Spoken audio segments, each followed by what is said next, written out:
of power loose in the earth. It is ancient and forever new. No one may resist it. It is the very ray which gives discovery. No one will stop or manipulate it. The ray of discovery will change this world. Hello again, and thank you for tuning in. In our series of telecasts, we will chronicle some of the most astounding discoveries made in our time.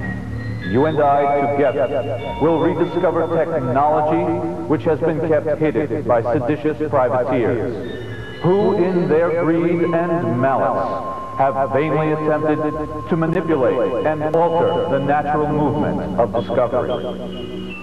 In our series, you will be shown astounding discoveries which have been suppressed for some 50 years. Look to your viewing screens now as we unfold this drama together.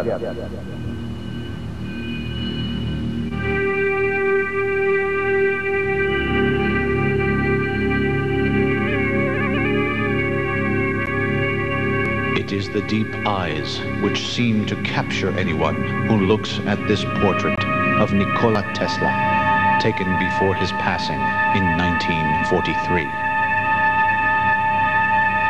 Born in what is now Yugoslavia, into an Orthodox priest's household, Tesla grew amid the extreme mysteries of faith, death, life. The Balkan foothills, crossroad of East and West for countless centuries, had left their indelible mark in Tesla's poetic soul. At an early age, Tesla began to receive strange and powerful visionary experiences. These increased in their frequency and intensity, and never failed their grateful recipient. For it was directly through these that Nikola Tesla designed and constructed new devices, such as this world has not seen. Indeed, it may be said that Nikola Tesla was the most dramatically outspoken discoverer of his day. His inventions paved the route of our 20th century technology.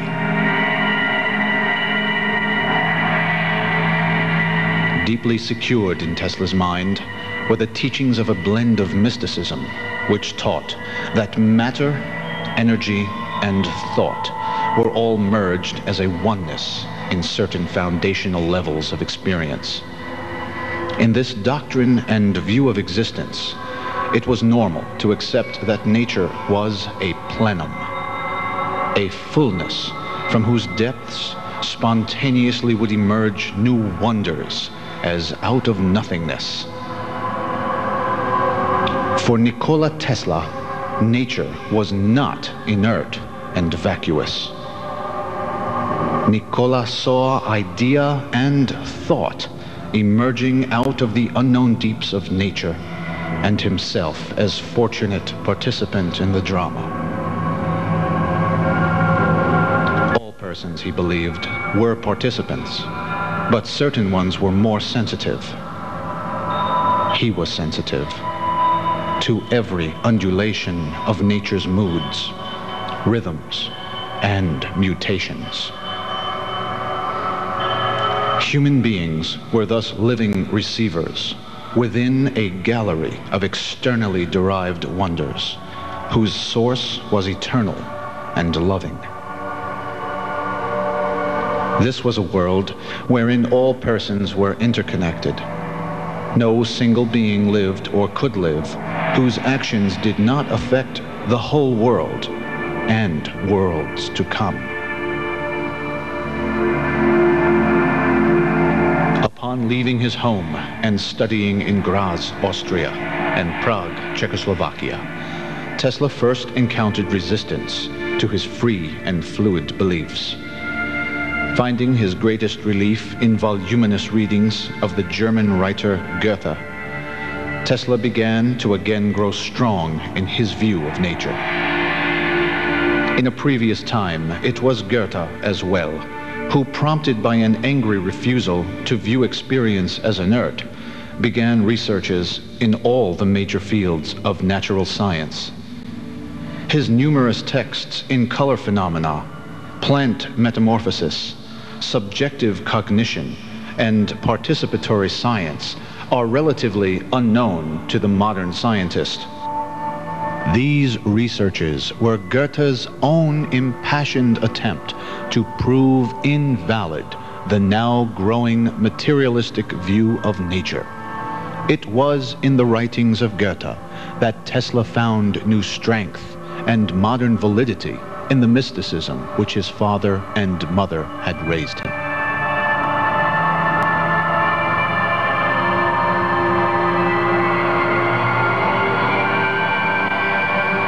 Tesla's lifelong quest was thereafter to prove, by physical means, the truth of his inner faith, that matter, energy, and experience itself are in actuality various manifestations of a singular reality. This reality was named by ancient philosophers. And this view of experience has encountered several periods of revival and scorn throughout Western history. His professors called it the luminiferous ether. To secure interactions with this mysterious substance was to receive enablement to enhance life for all humanity. Tesla knew that ultimately different kinds of machines would be required for etheric interactions. He sought these means out while emigrating to America. Having come from European technology, fully versed in all kinds of electrical machines, Tesla came highly recommended to Thomas Edison. The rough-cut American inventor was much admired by young Tesla. The very day they met, Edison placed him on his staff.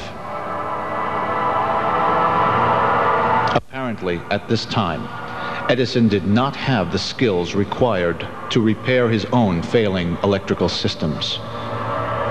Tesla was placed in this capacity. After this somewhat abrupt test, repairs were effected after a 32-hour work period with no interruptions. Edison was much impressed. Too much impressed. Tesla was forever after viewed with a watchful eye by the now megalomaniacal Edison.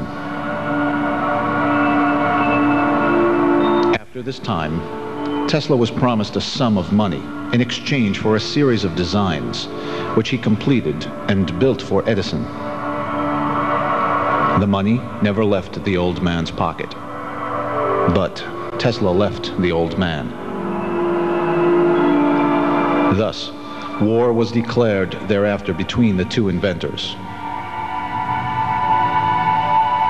With Edison's growing ambitions and lessening abilities, more and more of his personality was being bought out by Morgan, who also managed to buy up Edison's own holdings and factories. Tesla was on the street, living the life of abject poverty, digging ditches. Let it now be noted, creative souls are rarely competitive. Competitive souls are rarely creative. Tesla spent several months in sheer misery, hungry, ill-clothed, much abused. Nevertheless, Tesla's brilliant design for his electrical system, based upon visions he received during his student years, were soon to find fresh life in the material world above the ditch.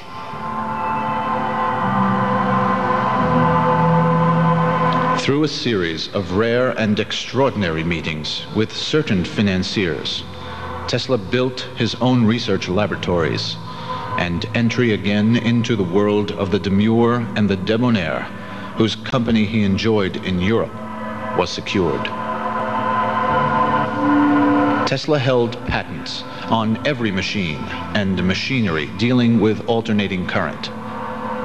George Westinghouse, aficionado of Tesla's, bought the rights to manufacture and proliferate this system for Tesla. The price, $1 per horsepower unit.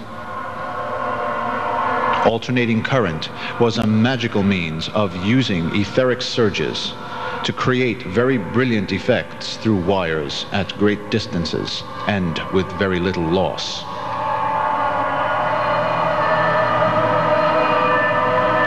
The lamps in Edison's system, however, dimmed with greater distance from his now ever-present smoky plants. In Tesla's system, energy could be directly transformed into other levels and modes of power. Greater efficiency was Tesla's trademark.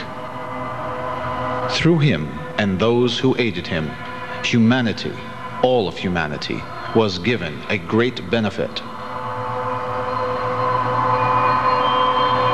Morgan loved the idea of building numerous plants and electrifying all of America with the Edison method.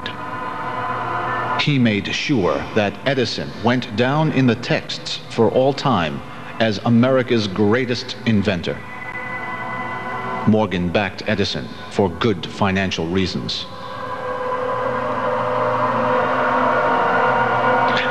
This Commodore, as he insisted upon being called, was a man much feared and revered.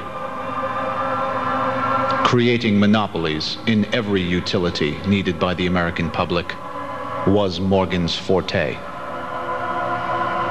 General Electric was now to become his latest capstone on the pyramid, to join his General Mills, General Motors, and General Steel. Morgan had Edison and all of his holdings. Morgan watched Tesla from the distance.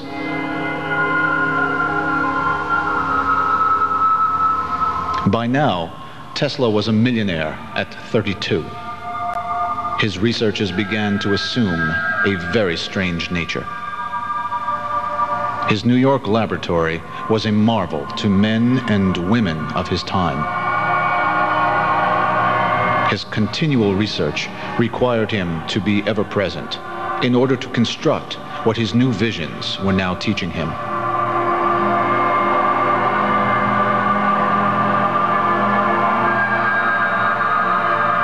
Speaking several languages fluently and appearing as suave as he did, Tesla became one of the Waldorf Astoria's most illustrious regular visitors. During New York's Gilded Age, he dined alone at Delmonico's, where his table was always set and ready for his arrival. His dearest friends were among the rich and the sociable of New York's wealthiest class. Magazine writers flocked to him for his every new word. Samuel Clemens was a close friend. He was well acquainted with the Vanderbilts and the other leading members of debutante society. Tesla cut across American society out of obscurity, from the European heights down into the living death of a ditch and up again into wealth. His was a magical biography. He enjoyed the company of Mark Twain, Enrico Caruso, Sir William Crookes, Ignaz Paderewski, Anton Dvorak, John Muir, George Westinghouse, and others like them. And new proposals came upon him from the gainsaying world. There came now into his sphere a dangerous friend. Morgan. Morgan would make Tesla his own. His gracious offer of financial assistance was refused by Tesla, who pointed out that he himself was as well a millionaire.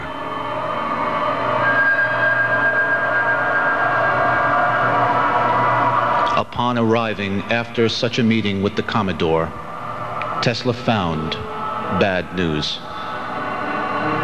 Somehow, his laboratories were burning down. By this time, it was impossible to refuse the Commodore's demands. The scenario of fame, fortune, and acceptance was soon to change dramatically for Nikola Tesla forever. One variable which Morgan himself could not foresee came into the picture. Anne, his own daughter, fell deeply in love with Nikola Tesla.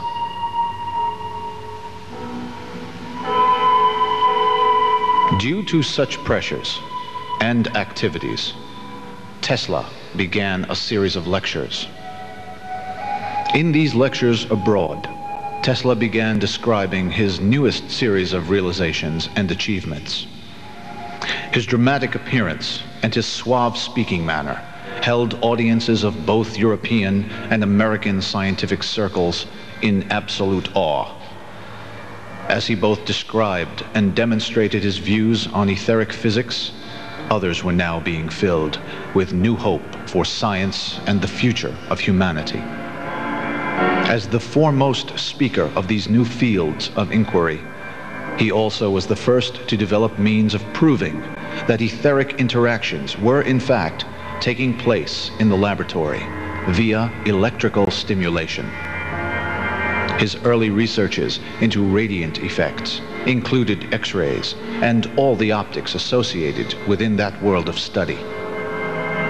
He described wireless energies whose power required merely that transmitter and receiver were to be in strict resonance for energy to manifest at any point in space. Nikola Tesla is the true father of radio. His novel science included wireless transmission of energies, of signals, and of power for use. These inventions did not simply utilize electrical power. No, these conductors of the etheric presence used electricity to stimulate the vast reservoirs, strange energies, and endless manifestations of the ether itself. Many modern contemporaries have lost sight of this truth. The numerous attempts to figure Tesla's later claims and developments fall into serious conflicts when viewed from the strictly inertial philosophy of modern electrodynamics. Many of his discoveries fall into the category of anomalous phenomena. His own early research into luminous phenomena in vacuum tubes led to an entirely new possibility for him to show that the ether was being directly affected by electrical stimulation. His discovery of cosmic rays was later to lead into his greatest technology. This portion of his work is little known by most scholars, for it took place during that time when Tesla had become Morgan's victim. Tesla was forever after to speak in short, curt, qualifying statements. He was careful with his assertions and kept most of the information to himself.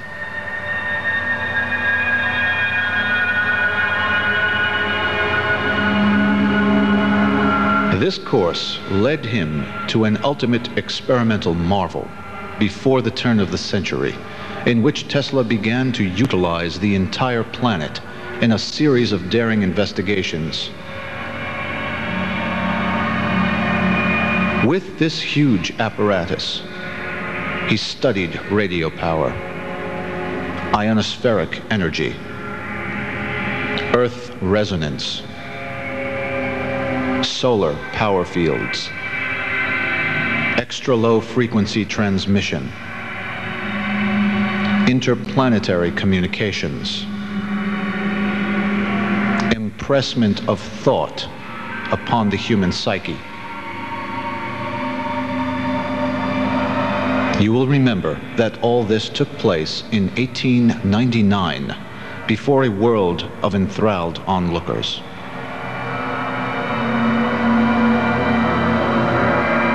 It was in this Colorado Springs laboratory, built during the summer before the last century's turn, that Nikola Tesla began a series of experiments in global proportions, whose resultant meaning forever convinced Tesla that his strange visions, his sudden realizations, and external etheric actions were all truly of a oneness. In these several photographs, we see the record. The various galleries and laboratory sections of his Colorado experimental station show these first impressions of a powerful effect being registered within the source rooms of Tesla's great halls. Many students have had difficulty interpreting and understanding the exact nature of the magnifying transmitter shown here.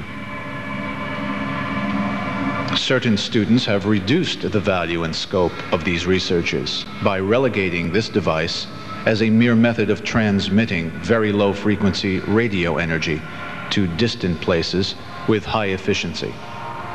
These scholars will point out that the device held an efficiency ratio far exceeding the present use of power lines, and that energy distribution would now be greatly enhanced through the use of such a resonant network. The factual reception and utilization of such energy in order to light a bank of very large electrical lamps at some 20 miles distance was not Tesla's main concern, and certainly not his greatest success in Colorado. If we are to gain exact understanding concerning the startling revelation which Nikola Tesla discovered in this Colorado Springs laboratory, we must scrutinize his later statements.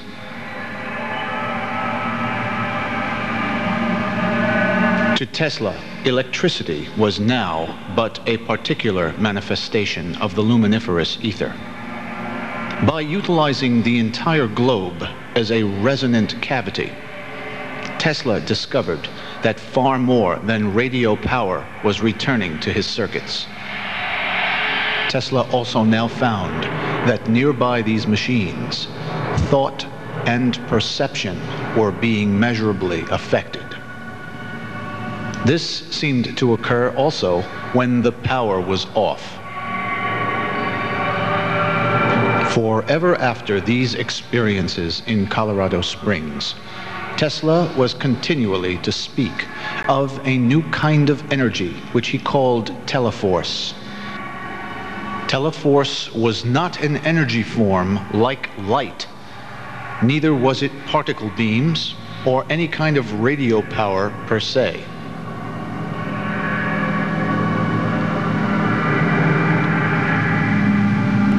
To Tesla, electricity was now but a specific manifestation of the luminiferous ether. The electricity served merely as an index of the deeper potency and the more strange dynamics within this ether. Tesla now had entry into this territory. For through the veils of electrical phenomena, Tesla discovered other regions and species of energy gleaming through. To him, it was a proven fact. Energy, matter, and thought itself were a oneness. It was now possible for him to alter that oneness. Such energies, beaming invisibly through high-tension terminals, could cause the very etheric presence to be secured for power. As one tuned into these realms of great power, one could easily enter the very experience of those regions. One of Tesla's deepest desires was to enable all people to participate in the beneficial qualities available in etheric experiences. This would certainly be accomplished, he had hoped, through certain new devices which could broadcast intelligence directly, ideas directly, visions directly. He wished to make true intercommunication possible between entities. Certainly, he was referring to far more than radio and television, which he had already designed and built in simplistic form. His world system broadcast was to do far more than transmit inert data.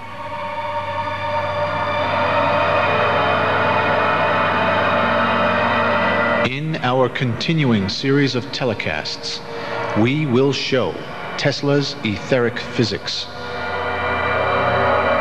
We will indicate the exact ways in which Tesla had managed to work within the ether. We shall also demonstrate that Tesla had in fact constructed such apparatus as to transmit intelligence directly.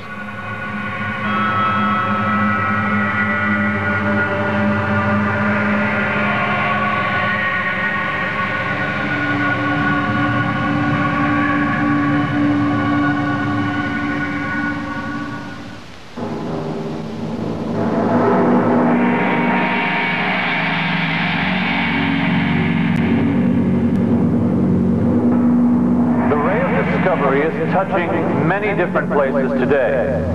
It is arcing widely and rapidly in its blazing paths. These paths are never isolated to one region or nation. The fierceness of the greedy will never succeed in quenching its power. The ray of discovery will continue to change your world. Watch for it.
There is a power ancient and forever new, no one may resist.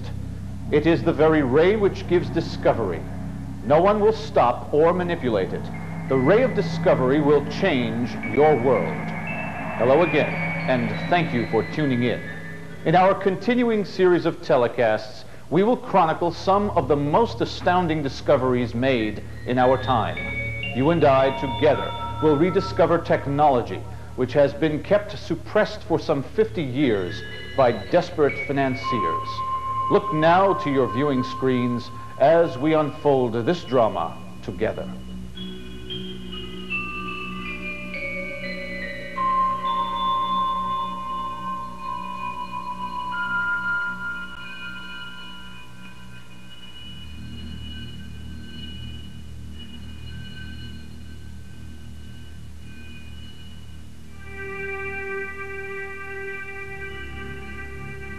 The visionary genius of Nikola Tesla granted to this great discoverer a sure glimpse into a new world of possibilities for all humanity.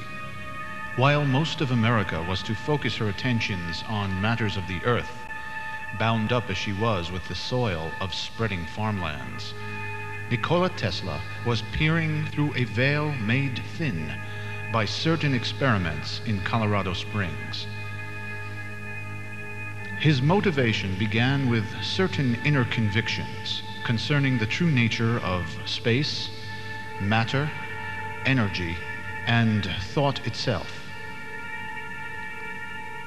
The luminiferous ether, that mysterious ground of all experience, out of which emerges all new phenomena, this was his special quest. The learned people of his day had already begun to demote the importance of the etheric view of experience, relegated now to seeing ether merely as a medium of transmission. By this ether, they claimed, light was merely conducted through the cosmic spaces. Formerly in and throughout history, the value of the ethereal qualities alternately was honored or dismissed. By the latter 1800s, etheric reality would be again dismissed by a world of materialists, whose supposed new theoretics were mere restatements of the materialists of other days. Somehow, this materialistic view of nature was in harmony with the leading thrust of the day, especially among the financiers' elite. A hardened view of a measurable, accountable reality had to be right, or so these groups of protagonists asserted. There were no dreams or some dreamy, wondrous power in the world anymore.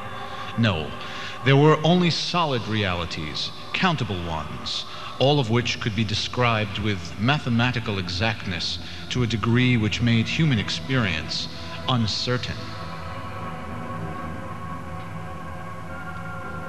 This bookkeeping view of the universe is taught today in our classrooms.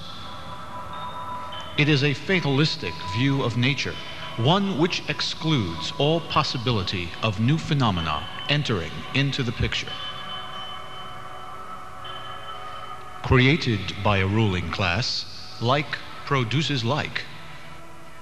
What has been passed off as the world of science is merely a restatement of materialistic skepticism, which is ruled by a class of high priests, scientists whose main concern is maintaining doctrine. All experience counter to doctrine, whether provable or not, will not be allowed into their system. Yes, the ancient philosopher was correct when he said that reality was seeing one's own face reflected in the water. Nikola Tesla experienced visions continually. Whatever he built in this realm of experience always worked the very first time. This marvel was well known to his assistants. But for Tesla, this was evidence of something far greater. For him, it was the luminiferous ether itself. This was no mere conducting fluid which filled space. Etherion was experience itself in endless diversities of manifestations. And Tesla was discovering many new manifestations, both in the natural plenum and in the world of greed and domination. Thomas Edison was already totally in the grip of Morgan. Morganization was not a new reality for successful inventors. The Commodore was at his best in those days, buying and taking new lands of possibilities, while the inventors were discovering them. The dreamer now was a mere commodity, one to be bought and discarded. The material momentum of the invention would do the rest for the money men. And people were fools as well, who were clearly inferior to those demonstrating the upward mobility of New York's 400. But here was an anomaly in the midst: Nikola Tesla himself. This foreigner had gifts. Morgan saw Tesla coming, so to speak, but Morgan never approached anyone. His servant, Mr. Adams, a quiet little advisor who collected files on all such persons, and who would be analysis and commentary for the Commodore, this little man first approached Tesla. What Morgan did not realize was epitaph to his materialistic view of the black and white. His daughter Anne had already fallen into headlong love with the European genius. Nikola Tesla, you will remember, was a millionaire himself at age 32. His suave and debonair manner, coupled strongly into the elegance of white tie and tails, and a breathless refinement which no American rich man's son could offer, all added power to the affections of Anne Morgan. And this was precisely the variable which Mr. Adams and his king, Morgan, overlooked. Morgan even tried using the power of his daughter's infatuations to seize Tesla and destroy him. When Nikola was called to see the Commodore, it was not for social reasons. It never was. You walked across the long room and you stood before the Commodore. Only when he motioned were you to enter further. You did not speak until you were given permission. Then you were to address him as Commodore. The democratic republic had failed. The monarchy had been restored through a loophole in the Constitution, which none of our well-intending founding fathers had foreseen. Unbridled greed and wealth in unregulated free enterprise would create kings again. And this new monarch would not waste time in turning the government into a mere tool for his own expansionistic and imperialistic conquests. The military would take orders from him now, and the nation would again be working for a dynastic family. But why was Tesla such a threat to Morgan? Why was his kind so feared by this strong man? What did Tesla have which few young men possessed? Edison, growing old and uninspired by materialism, was already owned by Morgan. Ford had been approached as well. Every dreamy inventor was to be captured into the net and held secure until such time as was deemed necessary to make the maximum profit. When the inventor grew too visionary, this was the danger point. Cut their research money, and they surely must perish in obscurity, or so Morgan believed. I suspect he believes it to this day. Morgan had already moved into the field of legislation. His people were writing the new laws pertinent to business and flesh. Anything could be bought, including the Republic herself, along with all the right to rule which came with the package deal. This Tesla was a strange and dangerous fellow. What was this fire, this glowing stare? This European would know who his patron and his master was. When Tesla informed Morgan that he was not interested, he was impeccable. He strode past little Mr. Adams as he left the Great Hall of the King of America. A very short while later, however, Tesla was called in excitedly by his dear assistant.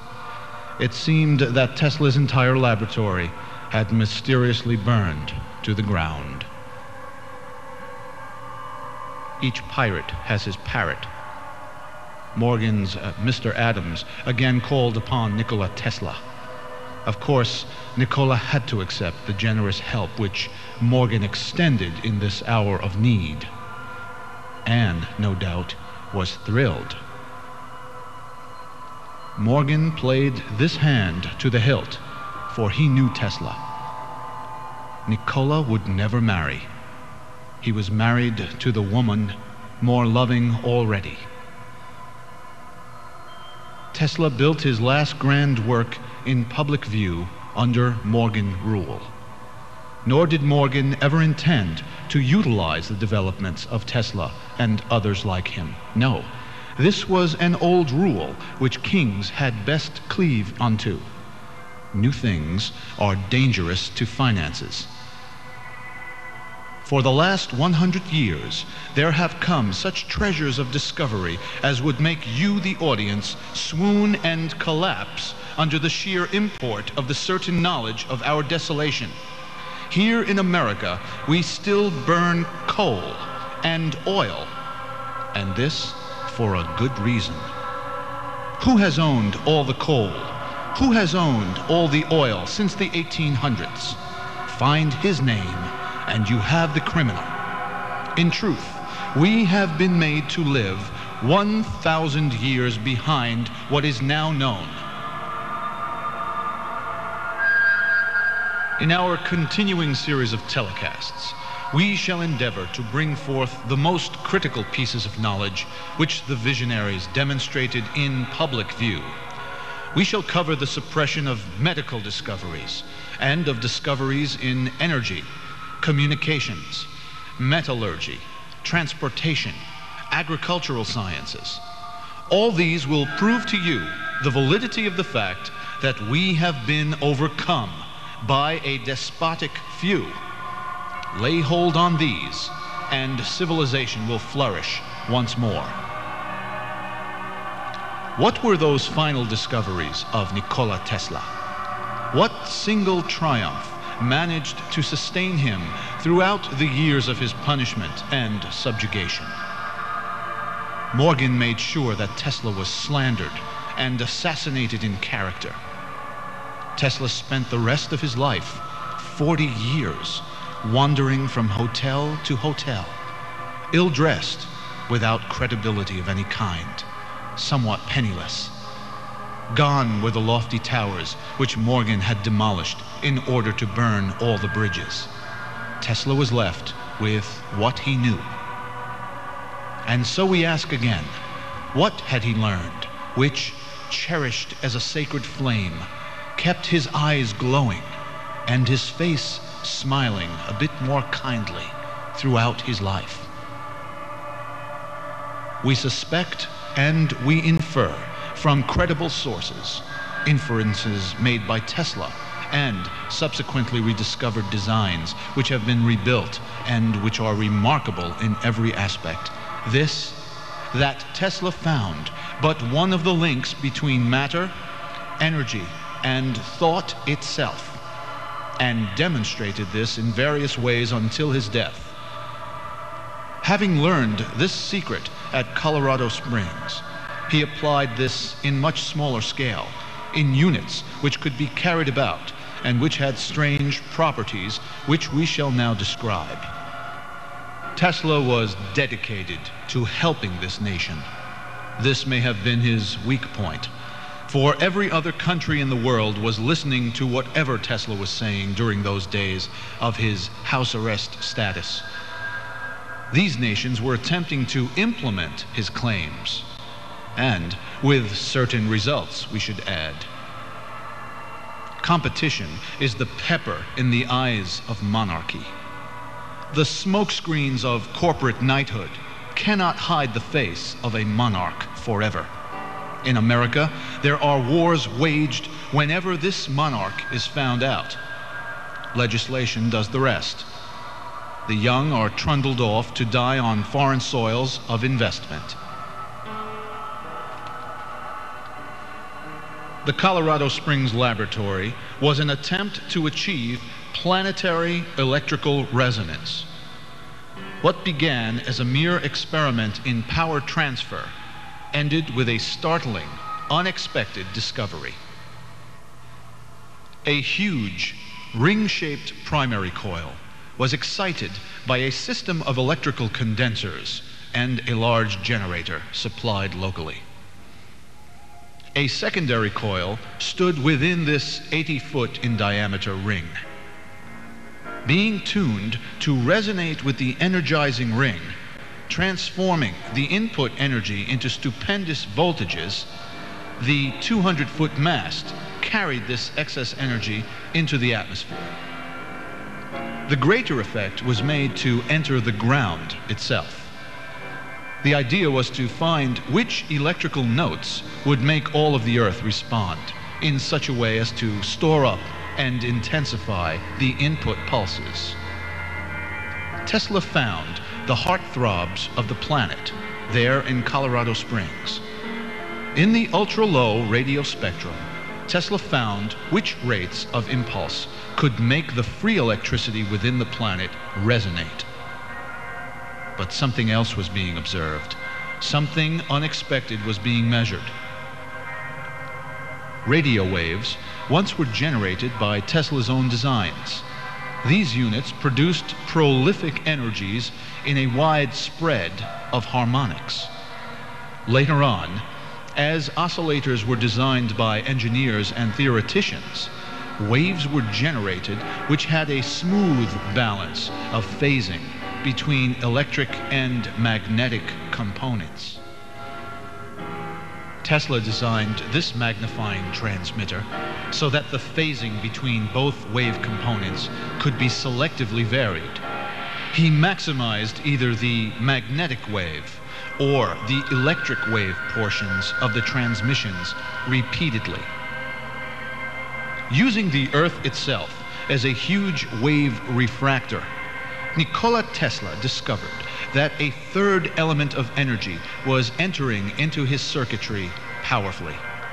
This third unknown portion was measurably affecting his machinery. This it did while registering consistently greater input energies than were being used in exciting the device itself. Tesla saw that the radio wave itself was merely a manifestation of a greater energetic plenum. Here was fresh proof of his innermost convictions again.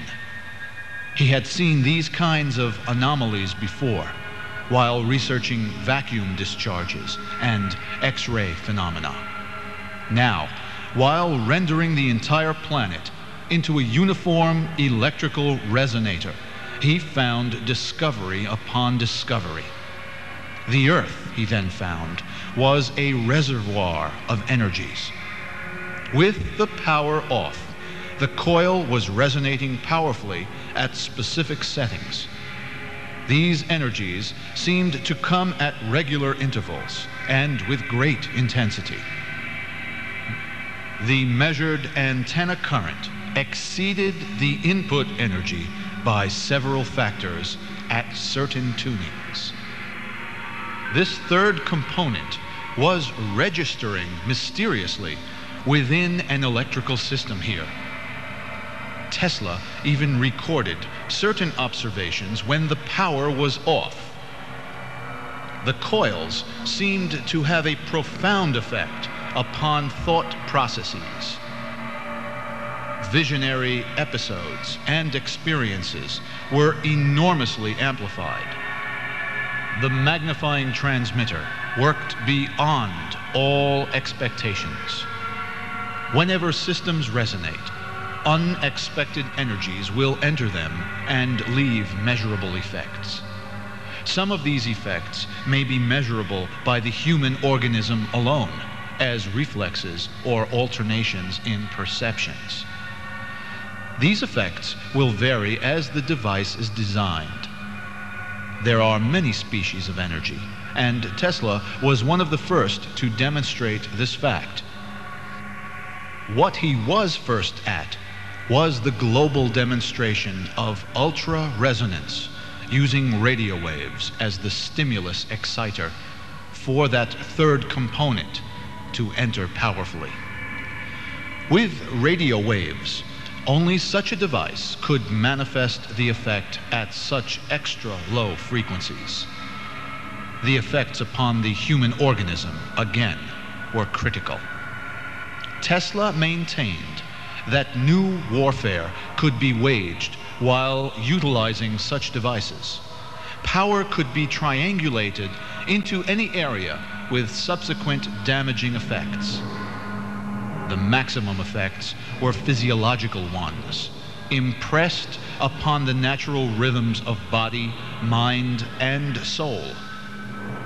Here were energies entering our region from that place of foundational structure, where matter, energy, and thought emerged.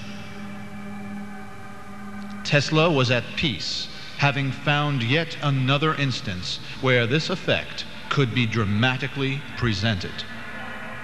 In Colorado Springs, however, this effect was huge in proportion and supremely effective in registration of these facts.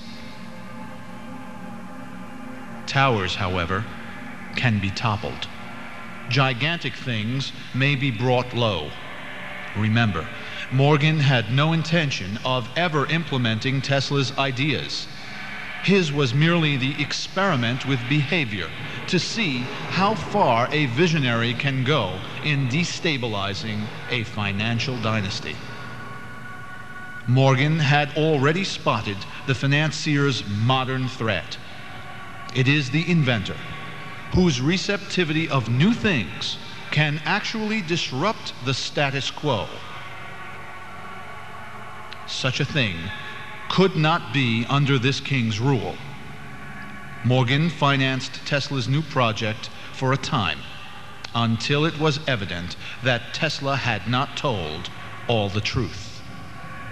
Faith, you will remember, is not a monarch's virtue. Tesla had found an astounding way to release free energy into the earth. The king's advisor had missed the true nature of the natural plenum.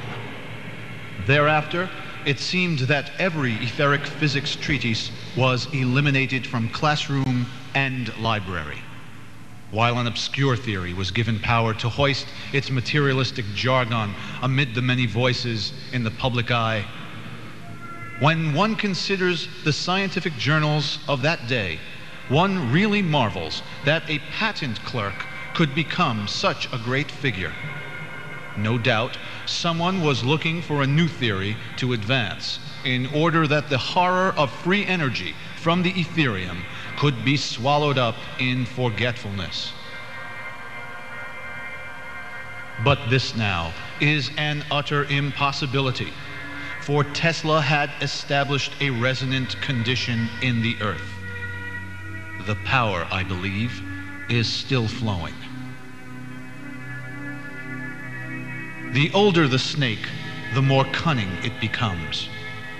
The dynastic monarchy learned the value of secrecy and subversion. One must not be in the public eye too much. Tesla was viewed as a senile old fool by this time, aided no doubt by the owned media. Far from this, as we shall see by certain leaks in the press and private literature having to do with this time period, we shall see that Nikola Tesla had possessed critical knowledge and was advancing such work in secrecy. What was Nikola Tesla doing with all his time? Why was he forever in the Manhattan Public Library? What about those materials he was having made to order and delivered to his rooms? Tesla was about to prove that his marvelous discovery could fit into a briefcase. Gone was his need for the gigantic and the grandiose. Gone was his need for the patron.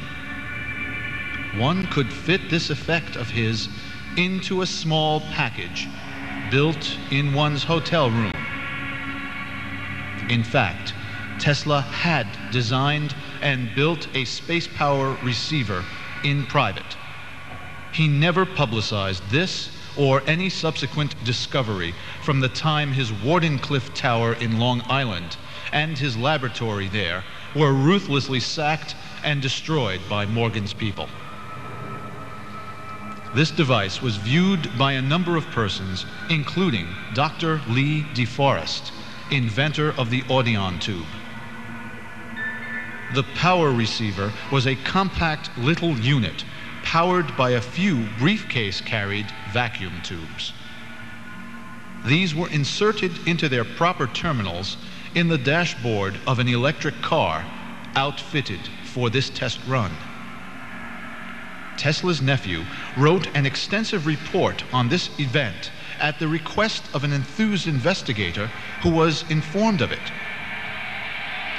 This car ran silently, and so much was the excess power in the dashboard that Tesla had to allow a cool-down period to occur. Upon asking several questions, Tesla concluded his demonstration by saying that the power for the car was being supplied, quote, by a mysterious energy which comes out of the ether and which mankind should be very grateful for, unquote. He went on to say that there was enough power in the small unit to plug into a house and cause it to drive all the household electrical systems with plenty to spare. He then predicted that soon the world would be harnessing and utilizing such energies.